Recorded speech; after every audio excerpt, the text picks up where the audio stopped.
네, 이번 영상에서는 이제 첫 번째 영상에서 흥미를 만약에 가지셨다면 1장부터 9장까지 조금 더 자세한 이야기를 해보려고 합니다. 1장부터 시작을 해보려고 하는데요. 1장의 제목은 인간만도 못한 존재입니다. 여기서부터 이제 상상력을 발휘를 해야 되는데요. 만약에 눈앞에 한 사람이 있습니다. 그 사람이 여러분들과 같은 인간이라고 느껴진다면 그에게 주먹을 휘두르는 게 쉽지는 않을 겁니다. 하지만 만약에 그 사람이 인간이 아니라 바퀴벌레라고 한번 상상을 해보세요. 그냥 바퀴벌레라면, 만약에 뱀이라면 그 순간 이제 우리는 그 사람을 인간이라고 보지 않고 바퀴벌레라고 생각을 하는 순간 주먹을 더 쉽게 휘두르게 될 수 있습니다. 그래서 여기서부터는 이제 그 비인간화의 개념을 이야기를 하는데요. 우리는 보통 인간을 인간답게 하나의 인격체로 여기는 것을 당연하다고 여기지만 굉장히 어두운 역사를 보면은 그렇지 않았던 순간이 수없이 많습니다. 그래서 이 장은 비인간화를 탐구하는 것이 왜 가치 있는 일일까에 대한 이야기를 하는데요. 비인간화는 이제 인간이 인간에게 할 수 없는 일을 가능하게 만드는 아주 강력한 심리적 메커니즘인데요. 이 메커니즘은 개인의 마음속에서만 작동하는 것이 아니라 정치와 매체를 통해 조직적으로 설계되기도 합니다. 역사 속에서 비인간화가 어떻게 작동했는지를 보자면 가장 끔찍한 예 중에 하나는 이제 르완다 대학살입니다.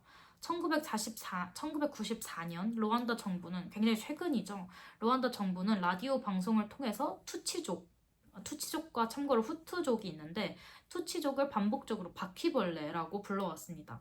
단순한 비유일까요? 아닙니다. 그 반복된 언어는 사람들의 인식을 바꿔놓았습니다. 그들은 인간이 아니다. 투치족은 인간이 아니라 바퀴벌레다. 대중매체를 통한 투치족은 바퀴벌레다라고 이 사람들의 인식을 바꿔놓았고, 그런 프로파간다 또는 선전 때문에 이제 그 투치족을 인간이 아니라 그냥 바퀴벌레라고 보면서 결국 수십 명이 잔혹하게 살해되었습니다. 죽인 사람들 역시 보통의 사람들이었습니다. 단지 그 투치족이 인간이 아니라고 믿었을 뿐입니다. 이러한 방식은 이제 나치의 선전기구에서도 동일하게 작용을 했는데요. 유대인은 기생쥐로 묘사되었고 이탈리아 독일 파시스트 정권의 프로파간다도 굉장히 유사했습니다. 1930년대와 40년대 정치 예술가들은 독일과 이탈리아의 추축국 인물을 뱀, 돼지 또는 개처럼 묘사를 했습니다. 이러한 이미지들이 사람들에게 무엇을 암시했는지 생각을 해보면 너무나도 분명했습니다. 그들은 인간이 아니라 그들은 인간이 아니니 우리가 그들을 없애는 것은 정당하다. 이것이 바로 비인간화인 거죠.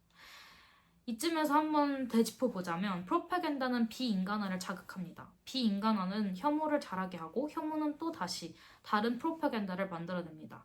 이런 순환은 중단되지 않으면 끝없이 이어집니다.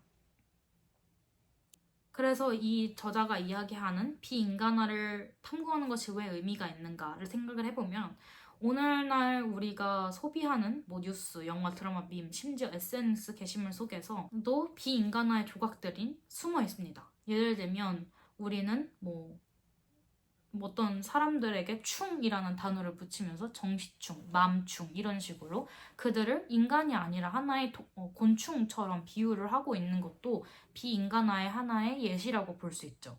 그래서 비인간화는 과거의 일만이 아니고 그것은 지금도 우리가 눈치채지 못한 채 반복되고 있습니다. 예를 들면 중국을 짱깨, 여전히 일본 사람들을 외놈으로 불리는 것과 비슷한 메커니즘인 것이죠. 그래서 비인간을 탐구해서 우리가 우리의 인간의 그런 잔혹한 본성을 탐구하는 것, 그리고 그것을 우리 스스로 자각하는 것이 이 비인간화를 공부하는 이유라고 이 저자는 설명을 하고 있습니다. 다음 2장으로 넘어가 볼까요? 2장은 비인간화 이론의 단계라는 제목 아래 이 비인간화라는 담론이 고대에서부터 이어졌다라는 이야기를 하고 있습니다. 비인간화라는 개념이 그러니까 현대에서 툭 튀어나온 개념이 아니라고 이야기를 하는 거예요.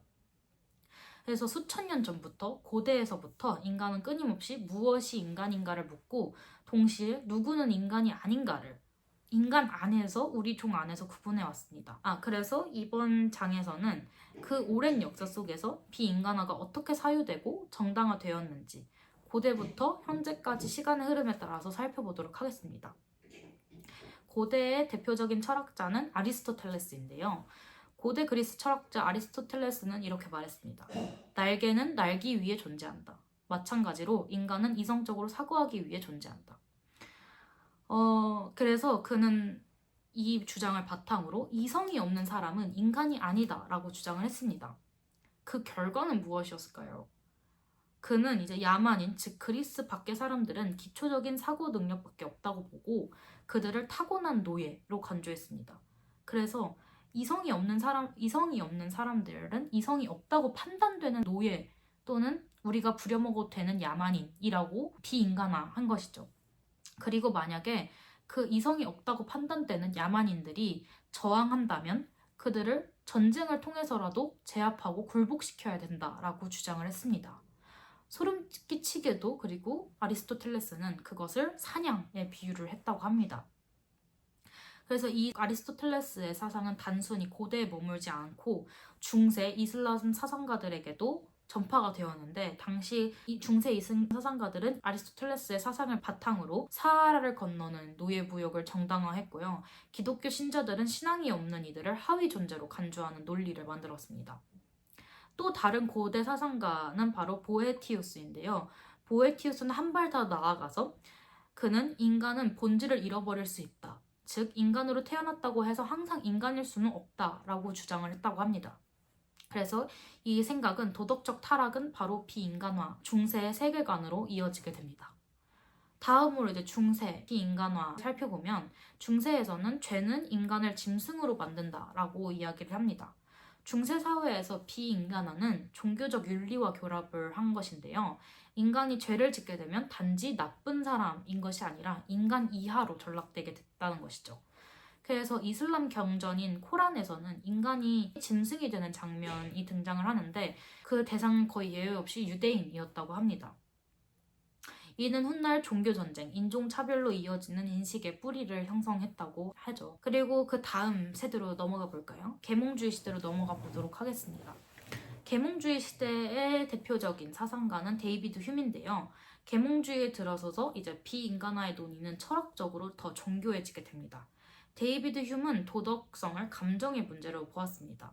데이비드의 도덕 감정 이론에서는 우리는 우리와 닮은 사람에게만 공감을 한다라고 말했죠. 즉 나와 닮지 않은 사람은 도덕의 울타리 밖에 있다는 겁니다. 반면 임마누엘 칸트는 도덕성을 이성에서 찾았습니다. 그는 사람을 목적이 아니라 수단으로 대하면 안 된다고 강조를 했습니다. 그러나 아이러니하게도 임마누엘 칸트의 이성 중심 철학은 감정이 없는 인간성을 가정했고 결과적으로 비이성적인 타자를 배제하는 또 다른 논리를 낳았습니다. 다음에 또 다른 철학가로는요. 자문화 중심주의, 민족주의, 전쟁 키워드로 하고 있는 건데요. 윌리엄 섬너라는 철학가가 등장합니다. 윌리엄 섬너는 자문화 중심주의라는 개념을 도입을 했는데요. 그는 우리는 무의식적으로 우리 문화를 기준으로 타 문화를 평가하고 그로 인해서 타자를 낯선 존재라고 만든다고 주장을 합니다. 그래서 이런 사고방식, 자문화 중심주의라는 사고방식은 전쟁 속에서 더욱 극단적으로 표출이 되는데요. 1918년 정신분석가 존 맥커리는 전쟁의 심리학에서 말했습니다. 정상적인 사람은 타인을 죽이는데 강한 심리적 저항을 느낀다. 하지만 상대가 인간이 아니라고 여긴다면 그 저항은 무너진다. 그래서 여기서 사람이 이제 타인을 죽이는데 강한 심리적 저항을 느낌에도 불구하고 역사 속에서 끊임없이 살인과 집단 학살이 일어난 이유는 바로 비인간화라는 심리적 메커니즘을 이용했기 때문이다 라는 이야기를 하고 있습니다. 그러니까 상대가 인간이 아니라고 생각을 하는 순간부터 그 강한 심리적 저항 또는 도덕성이 무너져 버린다라는 것이죠. 또 다른 사상을 살펴볼까요? 정신분석학자 에릭 에릭슨이 발표한 문화적 의사종분화라는 개념이 등장을 합니다. 문화적 의사 종분화가 조금 중요한 키워드인데요. Cultural Pseudo Specification이라고 합니다. 쉽게 말해서 그는 주장을 한 것이 뭐냐면 우리는 모두 하나의 인류인데 문화적 차이를 이유로 서로 다른 생물종처럼 인식한다는 것입니다. 그러니까 핵심적으로 othering 또는 분류, 그러니까 같은 인류인데도 분류를 하고 타자화한다는 것이죠. 그래서 이 고대에서부터 현대로 이어지는 사상 중에서도 가장 중요한 사상이 아닐까라는 생각을 했습니다. 그래서 아리스토텔레스의 이성을 갖고 있지 않다고 생각되는 사람은 노예로 간주하고 우리가 부려먹어도 된다라는 이 사상, 그거랑 자문화 중심주의 에 이어서 문화적 의사 정분화는 굉장히 중요한 개념이라고 저는 읽으면서 판단을 했고요. 그래서 이 문화적 의사 정분화는 극단적인 인종주의와 민족주의로 이어진다는 점에서 굉장히 중요합니다. 이 문화적 의사 정분화 개념은 그들은 우리와 본성이 다르다라는 인종주의, 그리고 우리 민족은 특별하다라는 민족 우월주의, 그리고 그들은 인간이 아니기 때문에 제거되어야 한다라는 종교 전쟁의 논리로 이어지고 파생된다는 점에서 굉장히 중요합니다. 마지막으로 진화 심리학에서 등장하는 친족 이타성, kin altruism이라는 개념이 등장을 하는데요. 이 친족 이타성이란 개념은 우리의 유전자는 가까운 혈족을 보호할 때 가장 유리하게 작동을 합니다. 결과적으로 인간은 본능적으로 자기 집단을 보호하고 이방인을 배척하는 경향을 가지고 있다라는 점을 설명하는 데 등장하는 개념인데요. 하지만 이런 친족 이타성 본능은 조심해야 한다라고 저자는 이야기를 합니다. 왜냐하면 비인간화는 바로 이 본능을 정교한 논리와 장치로 무장시키는 방식으로 작동하기 때문이라고 이 저자는 이야기를 하고 있습니다. 그래서 이 장은 철학적으로 그리고 개념적으로 시대를 이어감으로써 이 비인간화가 현대에 짠 하고 등장한 것이 아니라 철학적 역사를 거쳐서 어떻게 정교화됐는지를 설명하고 있는 장이었습니다.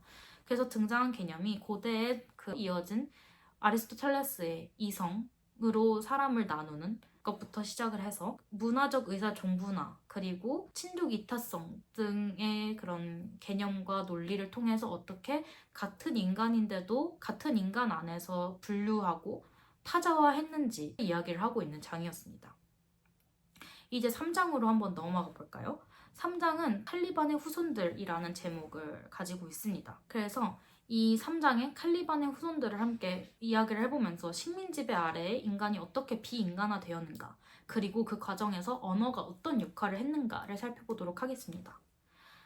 이 3장 셰익스피어의 희곡인 템페스트에서 출발을 하는데요. 여기서 칼리반은 신비한 섬의 원주민으로 유럽인 주인공에 의해 지배당하는 인물로 그려지고 있습니다. 이 칼리반이라는 인물은 식민주의에 저항하면서도 결국 그 체제 아래 예속된 존재로 남는데요. 이 템페스트라는 희곡 안에서. 칼리반은 단지 픽션 속 인물이 아니라 실제로 식민지 원주민들이 어떻게 이해되었고 그리고 다뤄졌는지를 상징적으로 보여주는 존재입니다. 칼리반은 인간으로 태어났지만 짐승으로 규정당하고 자신의 언어를 빼앗기고 그 자리에 제국의 언어가 들어섰습니다. 그래서 하나의 약간 상징적인 존재인 거예요. 템페스트라는 희곡 안에 이 칼리반이라는 존재는 식민주의와 그리고 식민주의를 당한 한 섬의 원주민 대표되고 있는 것이죠. 그래서 이 장에서 이야기를 하는 것은 이제 노예제도인데요. 1492년 콜럼버스가 신대륙을 발견한 때로 한번 돌아가 보도록 하겠습니다. 1492년 콜럼버스가 신대륙에 도착했을 때 유럽인들은 이 새로운 세계의 원주민들을 맞닥뜨리게 됩니다. 하지만 그 만남은 전혀 유쾌하지 않았습니다.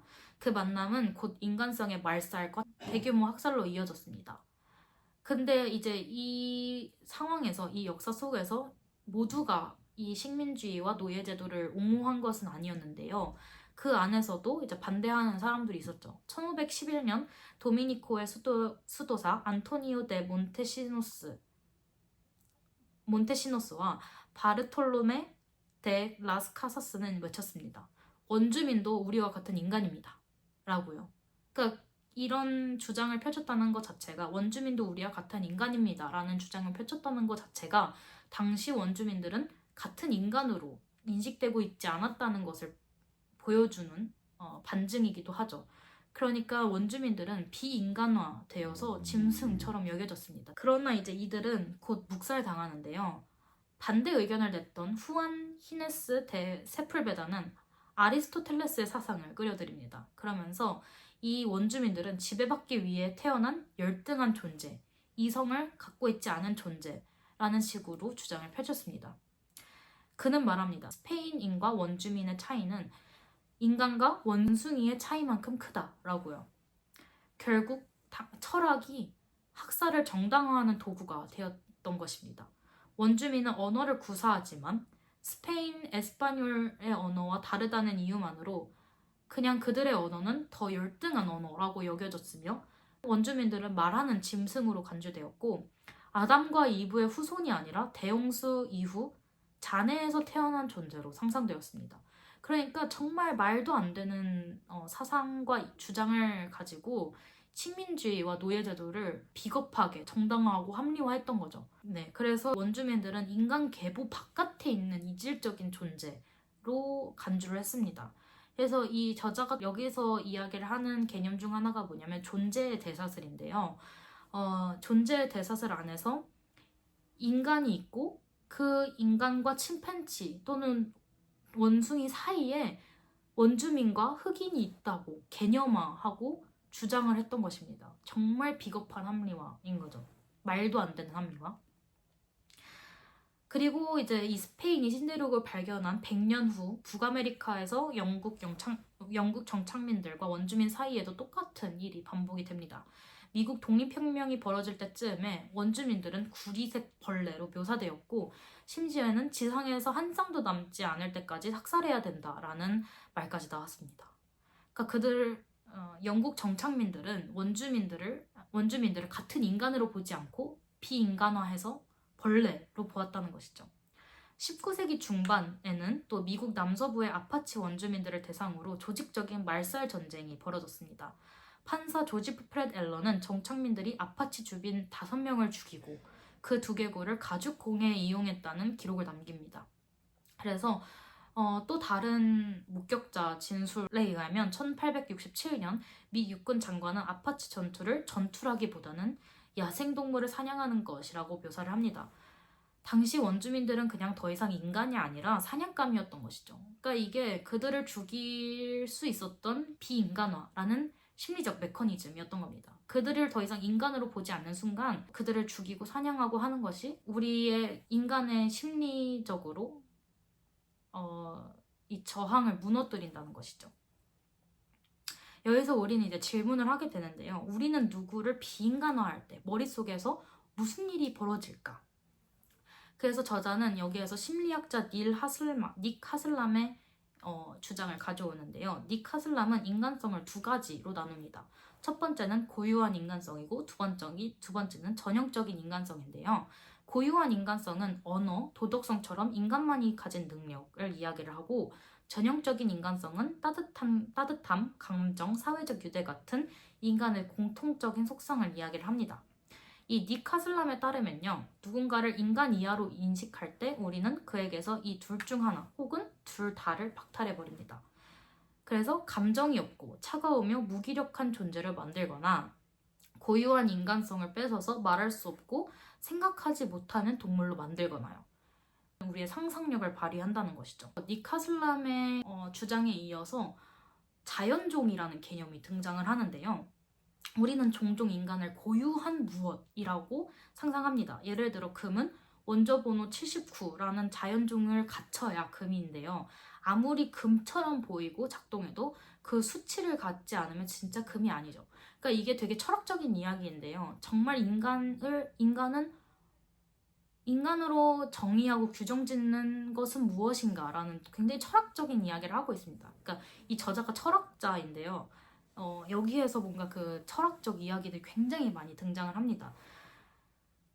철학적인 되게 어려운 이야기를 하고 있지만 이걸 자연종이라는 굉장히 깊은 철학적 이야기를 하고 있지만 조금 쉽게 이야기를 하자면 이런 금은 원자번호 79를 가지고 있어야지만 금이다. 그래서 아무리 금처럼 보이고 작동해도 그 원자번호 79라는 그런 수치를 가지고 있지 않으면 진짜 금이 아니다 라는 이런 비유를 인간에게 적용을 합니다. 이 저자는. 그래서 외형이 인간처럼 보여도 언어를 못하거나 감정이 없다면 인간이 아니다 라는 이 생각, 비인간화의 하나의 수단으로 이용을 했다라고 이 저자는 이야기를 합니다. 그래서 우리의 뇌 속에 비인간화를 할 때 어떤 일들이 벌어지고 있는가라고 하면은 우리는 원자번호 79라는 그것을 갖고 있지 않으면 아무리 금처럼 보여도 금이라고 생각하지 않는 것처럼 인간도 아무리 인간처럼 보여도 어떤 무엇인가가 결여되어 있으면 그들을 인간으로 보지 않는다. 이런 생각을 철학적으로 이야기를 하고 있으면서 비인간화를 할 때 우리 뇌 속에는 어떤 것들이 이루어지고 있냐면 인간처럼 보이는 사람들도 그들에게 무엇인가 결여되어 있다고 생각하고 그들을 곤충, 기생충 등으로 치부해버린다 라고 이야기를 하고 있는 거죠. 근데 제가 이 책을 읽으면서 중요하다고 생각했던 건 이런 자연종 또는 모조인간 이런 철학적 사상들은 정말 비겁한 합리화라는 점이란 것을 느꼈고 또 이런 것들은 전혀 과학적으로 증명된 사실이 아니라 단지 권력과 폭력의 언어라는 점을 우리가 짚고 넘어가야 된다는 것이 굉장히 중요하다고 생각을 했습니다.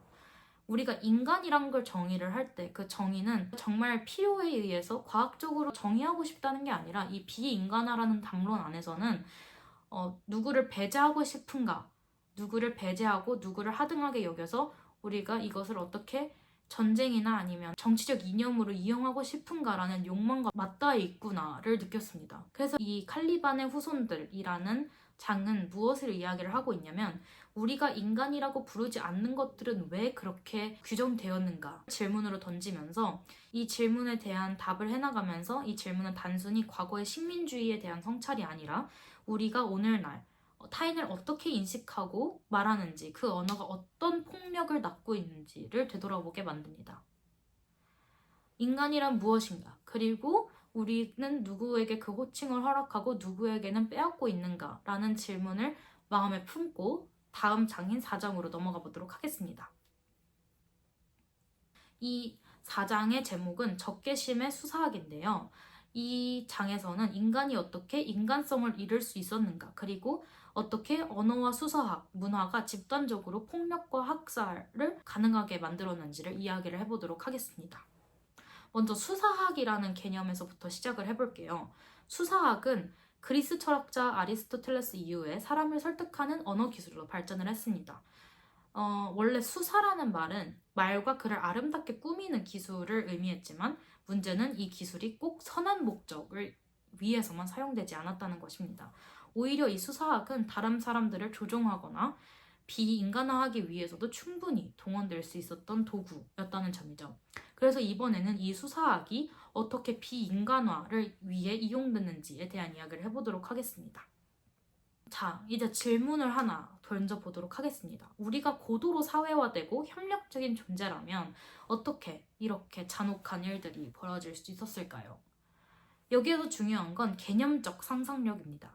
지능의 교원에서도 한번 이야기를 했었는데요. 인간의 5가지 혁신 중에서 4번째 혁신인 정신화 능력에서도 이 이야기를 잠깐 했었는데요. 인간은 타인을 짐승이나 벌레로 상상하고 그릴 수 있습니다. 즉, 그 사람들을 인간이 아닌 것으로 상상하게 만들 수 있는 능력을 우리 인간은 가지고 있다는 거죠. 그렇게 되면 도덕적 억제 장치는 무너집니다. 우리는 동료 인간에게 잔혹할 수는 없지만 해충이나 기생충에게는 가혹할 수 있으니까요. 이런 하나의 인간을, 타인을 기생충이나 해충으로 치부하는 상상력을 이용해서 이런 상상력은 우리의 합리성을 이길 만큼이나 강력합니다. 그래서 이런 상상력을 바탕으로 나타난 현상이 바로 비인간화라고 저자는 이야기를 하는 것이죠. 비인간화를 이 상상력을 통해서 만드는 것은, 합리화하는 것은 단순히 타인을 멸시하거나 무시하는 것이 아니라 정말 하나의 인간을 인간이 아니다 라고 믿게 만드는 수사적 구조가 바로 비인간화의 본질이라고 이 장에서는 이야기를 하고 있습니다. 그래서 구체적인 사례를 한번 살펴봅시다. 제가 첫 번째 영상에서도 언급을 한번 했었는데요. 너무 기억에 남는 사례였어서 오타벤가라는 이제 한 아프리카 콩고 출신의 소년이 있습니다. 이 소년이 1904년 인간 동물원이라는 이름의 전시에 오랑우탄과 같은 우리에 갇혀 전시가 되는 그런 잔혹한 비인간화의 역사가 있었는데요. 이 소년이 살던 마을은 당시 벨기에 국왕인 레오폴트 2세가 고무 생산량이 부족하다는 이유로 주민을 착취하고 학살해서 할당량을 채우지 않은 사람들의 손을 아예 큰 칼로 절단해버리기도 하는 그런 한 마을 출신의 소년이었습니다. 그래서 당시 그 할당량을 채우지 못한 마을의 사람들은 마을을 깨끗이 청소한다라는 그런 수사적 표현 아래에서 정말 청소당하기도 학살당하기도 했었죠. 그래서 청소한다라는 표현은 너무나도 차갑고 냉정한 수사이지만 실제로는 인간을 완전히 말살하는 행위를 정당화하는 하나의 수사적 표현이기도 했습니다. 그래서 수사하기 도구가 되는 순간들을 이 책에서는 굉장히 많은 예시들로 설명을 하는데요. 아르메니아 대학살에서는 이제 의대 교수가 아르메니아인들은 위험한 세균이다. 의사가 세균을 없애는 건 의무이다 라고 말을 합니다. 그리고 캄보디아의 폴포트 정권은 반대파를 벌레, 바구미, 세균으로 부르며 인구의 5분의 1을 말살합니다. 그리고 루안다에서는 투치족은 방송에서 바퀴벌레라고 불렸고 그들이 있는 집을 소독해야 한다는 표현이 사용됐습니다. 이런 말들은 단순한 비유가 아니라 당시에는 도덕적 감각을 마비시키는 하나의 도구였던 것이죠. 그런데 우리는 언제 이런 일들을 저지르게 될까요? 그러니까 인간의 고도로 발달된 사회적 협력적 본성을 고려할 때 어떻게 우리가 이런 잔학 행위를 벌일 수 있을까? 그러면서 이 저자는 이렇게 이야기를 합니다. 그 답의 중요한 부분은 분명하다. 특정 민족 집단을 인간이 아닌 동물로 그리기 위해 우리의 개념적 상상력 힘을 동원하는 것이다. 그러면서 이 폭력에 대한 억제가 풀리는 메커니즘을 권한의 부여로 이야기를 하고 있습니다. 한나 아렌트의 악의 평범성에서도 이런 이야기가 나오는데요. 이 저자는 권한의 부여를 폭력에 대한 억제가 풀리는 메커니즘이라고 이야기를 합니다. 그러면서 이 권한의 부여는 권위가 있는 사람이 폭력 행위를 승인할 때 가해자는 개인적 책임을 덜 느낀다라는 것인데요. 한 예로 미라이 학살을 한 예로 듭니다. 그러면서 이 미라이 학살은 미 육군 병사들이 500명이 넘는 베트남 민간인을 살육한 사건인데요. 이 대학살의 가해자 중 한 명인 찰스 후토 병장이 군 주서관에게 이렇게 말했다고 합니다. 그것은 살인이었다. 어쨌든 나는 모든 사람을 쏘는 일을 즐기지는 않았다. 그 같은 살인에 나는 동의하지 않았지만 우리는 명령을 받았기 때문에 그런 일을 했다. 단순히 명령 때문에 그런 일을 했다는 거죠. 그러면서 이 저자는 도덕성에 어긋나는 행동을 하라는 지시를 받은 사람 중에 소수만이 그 권위에 저항할 능력이 있다라고 이야기를 합니다. 이제 5장으로 한번 넘어가 볼까요? 5장에서는 집단 학살에서 얻은 교훈, 가해자의 만족감은 어디에서 오는가라는 제목을 갖고 있습니다. 그러면서 여기에서는 이 5개의 큰 집단 학살에 대해 이야기를 하는데요. 헤리로 대학살, 아르메니아 대학살, 홀로코스트, 캄보디아 대학살, 루안다 대전, 수아다르푸 대학살에 대한 이야기를 하고 있습니다. 먼저 헤리로 대학살부터 살펴보겠습니다. 1915년 터키에서 발생한 집단 학살은 무슬림 터키인들이 이제 기독교 소수민족 구성원들을 학살한 사건인데요. 이 기독교 소수민족 구성원들은 주로 아르메니아인이었습니다. 그 무슬림 터키인들은 이렇게 선전했다고 합니다. 우리에게 결핵균이 된 아르메니아인 이교도들을 깨끗하게 청소할 것. 그러니까 아르메니아인들을 인간으로 보지 않고 결핵균이 된 사람들, 결핵균이 된 집단으로 보고 청소한다라는 표현을 썼습니다. 그러면서 아까도 이야기했던 것인데요. 집단 학살의 주역인 이스탄불 의과대학 법의학 교수는 아르메니아인들을 위험한 세균으로 묘사하고 이러한 세균을 파괴하는 것이 의사의 의무가 아닌가? 라고 뻔뻔하게 이야기를 했다고 합니다. 그리고 두 번째 이제 얘는 아우슈비츠 홀로코스트인데요. 이것은 너무나도 널리 알려진 일이죠. 그러니까 유대인들을 가스실에 집어넣고 마치 기생충이 드글거리는다고 표현을 하기도 했다고 합니다.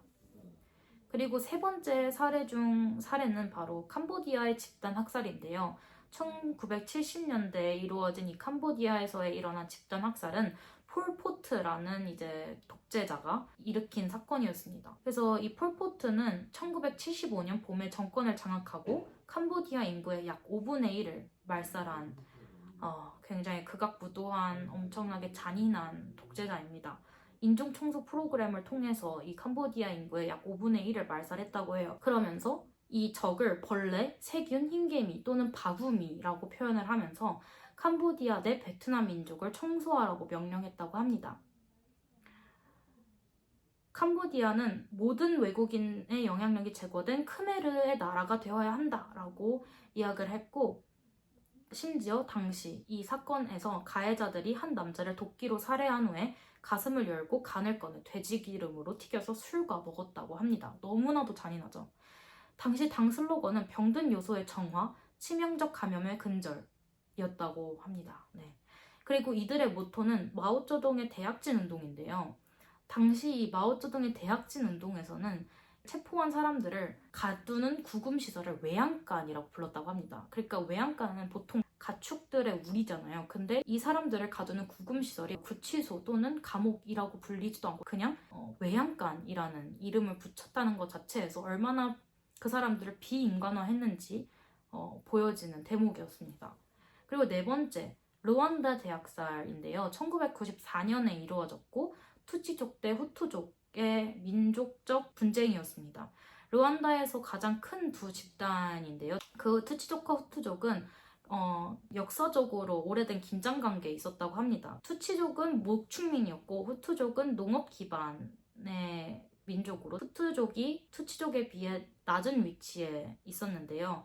당시 벨기에가 이 루안다를 식민 지배하고 있었는데 벨기에가 식민 지배 시기 위계 구조를 강화해서 투치족이 조금 더 우세한 민족으로 만들었고 투치족과 후투족을 그들끼리 싸우게 만들었습니다. 이 벨기에 식민 지배 이후 이들의 위계 관계는 더욱 강화되었고 결과적으로 투치족이 후투족을 집단 대학살하는 결과를 낳았습니다.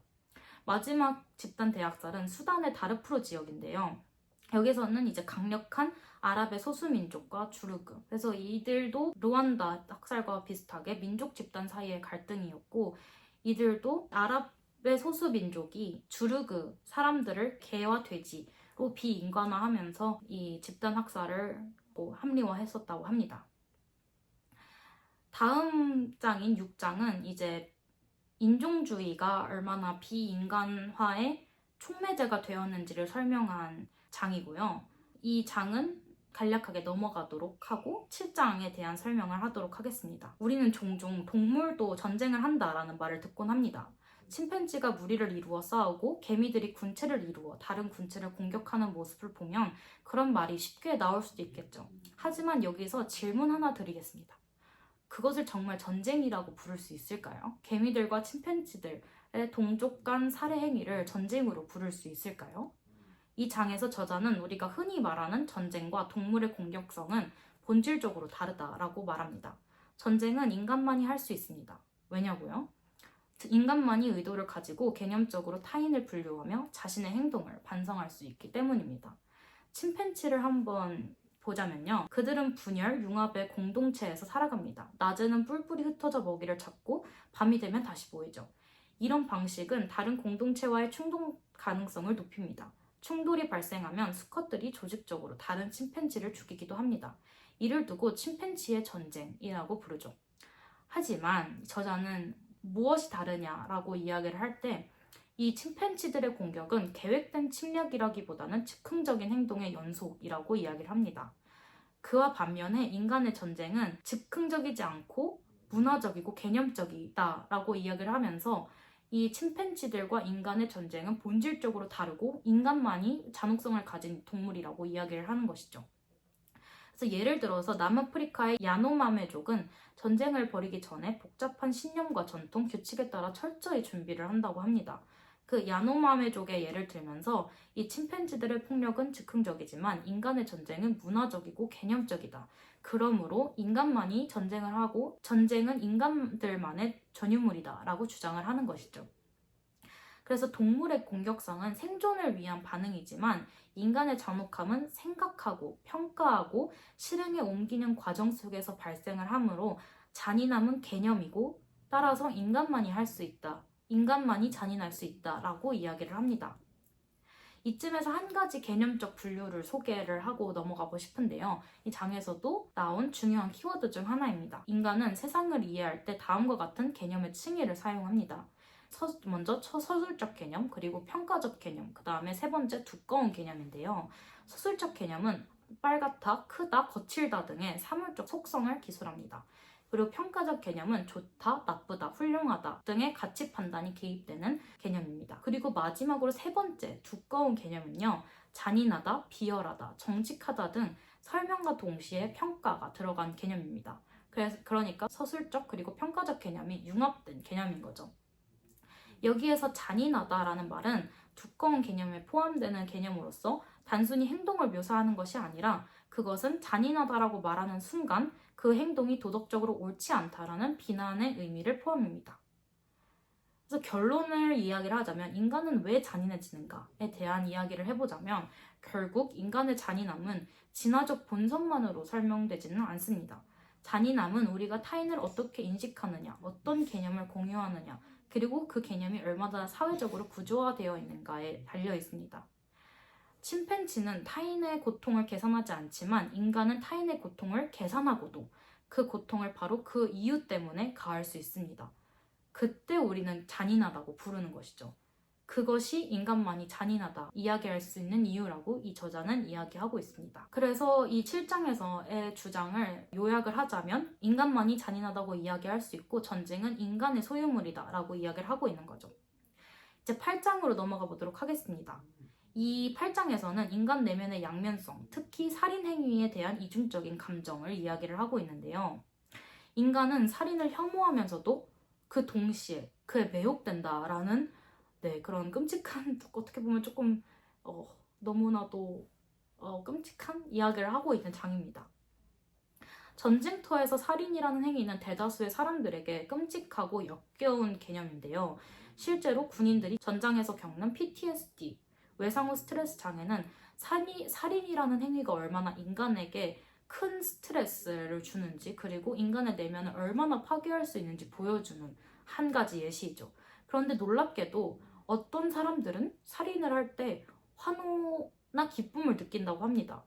전쟁 중 적을 쓰러뜨리고 승리했다라고 환호하는 병사들, 복수의 순간에 카타르시스를 경험하는 사람들, 이러한 장면은 인간이 얼마나 이중적인 존재인가를 보여주는 대목들인데요. 우리는 어떻게 타인을 살인 가능한 존재로 만드는가를 이 저자는 이야기를 하고 있습니다. 단순히 미워한다고 살인을 정당화할 수는 없잖아요. 그래서 인간은 비인간화라는 심리적 장치를 발명했다라고 이야기를 하고 있는 것이죠. 그래서 같은 얘기를 계속 반복하고 있습니다. 이 책은. 그러니까 인간은 PTSD라는 겪으면서도 이 전쟁이라는 것을 해야 했을 때 비인간화라는 심리적 메커니즘을 하나의 합리화 수단으로 이용했다는 거죠. 예컨대 나치 독일인은 유대인을 쥐로 묘사했습니다. 그들은 더럽고 병을 옮긴다는 이유로 박멸해야 할 대상으로 만들었습니다. 여기서 중요한 건 쥐에게는 도덕적 권리가 없다는 인식입니다. 따라서 유대인을 쥐로 본다는 것은 그들을 도덕적 테두리 밖으로 밀어내는 것이죠. 이렇게 만들어진 프레임은 결국 말살의 책임감까지 제거합니다. 비인간화된 사람들이 결코 나비나 강아지들처럼 귀엽고 애틋한 동물로 그려지지 않는 이유가 여기에 있습니다. 그들은 항상 위협적인 포식자 또는 더러운 기생충 등으로 묘사되며 제거의 당위성이 부여됩니다. 마지막으로 9장으로 넘어가 보도록 하겠습니다. 마지막 장이고요. 이 장에서는 저자가 이야기하는 것이 바로 단 한 가지입니다. 비인간화를 막기 위한 방법에는 무엇이 있을까? 그래서 이 저자는 비인간을 막기 위한 방법은 비인간화라는 담론을 더 넓게 탐구해야 한다라는 것인데요. 우리는 지금도 비인간화의 논리가 지배하는 사회에 살고 있다라고 이야기하고 있습니다. 우크라이나 러시아 전쟁, 경제적 불황, 인플레이션, 민족주의의 부활 등 우리 모두가 사실 현재에도 자신의 생존을 위해 타인을 비도덕적으로 규정하는 유혹에 빠지기 쉬운 상황이라고 저자는 이야기를 하고 있습니다. 그리고 저자는 이제는 이 비인간화의 역사를 멈추어야 할 때가 아닐까라고 이야기를 하는데요. 아무리 비인간화가 진화적 본성이라고 하더라도 또는 문화적 관습이라 하더라도 그 비인간화라는 개념이 인류를 계속 죽고 죽이는 길로 몰아넣는다면 그 흐름을 바꿔야 한다라고 이야기를 합니다. 그리고 이 인간 이하라는 책은 그 첫걸음을 이해에서 찾습니다. 우리가 왜 비인간화라는 역사를 갖게 되었는지 이해해야 다시는 비인간화라는 역사를 되풀이하지 않을 수 있다라고 주장하고 있는 것이죠. 정말 현재의 뉴스만 보더라도 우크라이나 러시아 전쟁 그리고 이스라엘 팔레스타인 전쟁뿐만 아니라 조금 더 낮은 층위로 내려가 보면은 우리가 아직도 중국 사람들을 몇몇 사람들은 중국 사람들을 왜 짱깨라고 부르기도 하고 어떻게 보면 조금 깔보고 무시하는 그런 인식들이 사실 SNS 등에 뿐만 아니라 만연해 있습니다. 그래서 이런 비인간화라는 흥미로운 주제를 이 책은 다루면서 가해자도 피해자를 비인간화라고 하지만 피해자도 가해자들을 비인간화한다. 그리고 우리는 언제든지 비인간화의 대상이 될 수 있다라고 이야기를 하면서 이렇게 전체적으로 비인간화에 대한 이야기를 하는 책이었습니다. 전쟁 또는 노예제도 또는 집단 학살과 같은 어두운 역사를 우리가 외면하지 않고 지속적으로 이 저자처럼 들여다보고 연구하고 문화적으로 사회적으로 담론을 형성하는 것이야말로 이런 가슴 아픈 역사를 막고 끊어낼 수 있는 억제할 수 있는 방법이 아닐까라는 생각을 이 책을 통해서 하게 되었고요. 굉장히 자극적인 내용들이 많아서 후루룩 읽혔던 책인 만큼 이 책을 꼭 추천드리고 싶습니다. 정말 몇 없는 추천드리고 싶은 책 중 하나였습니다. 조금 어두운 이야기여서 오늘은 조금 차분한 톤을 가지고 이야기를 했는데요. 조금 재미없으셨을 수도 있지만 제가 이 책의 흥미성보다도 조금 더 재미없게 이야기한 면이 없지 않아 있는데요. 아무래도 다루는 주제가 너무 가슴 아프고 어떤 사람들에게는 상상하고 이야기를 듣는 것조차 힘든 이야기일 수 있기 때문에 조금 더 차분하게 이야기를 했습니다. 그러면 이번 영상에서는 여기에서 마무리를 하도록 하겠고요. 정말 이 책은 제가 재미있게 읽었던 책 중 하나이니 관심 있으신 분들은 읽어보시길 추천드립니다. 그러면 이번 영상은 여기에서 마무리하도록 하겠습니다. 감사합니다.